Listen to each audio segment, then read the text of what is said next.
Agus ymech yn fwlti o got do fic lein ymech fawnder ho gweilge a chlacht o gyrreelta nhw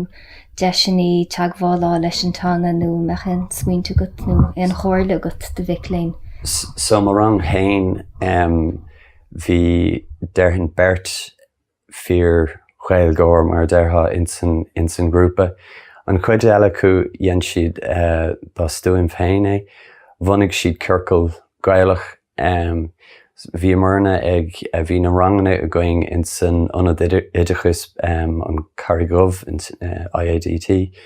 agus tá tachtarbna sin dúirt nach leis bakers. So de bhfuil idir le chéile gachéin seachtain déirdí na stádum agus bhí cúpla deach cu tháinig derhin leat an rang gachúir agus córa go thomlan trí gaige bhí ann. Agus de chlí siad leis sin rud a dagrit siad hain bhí idir ann agus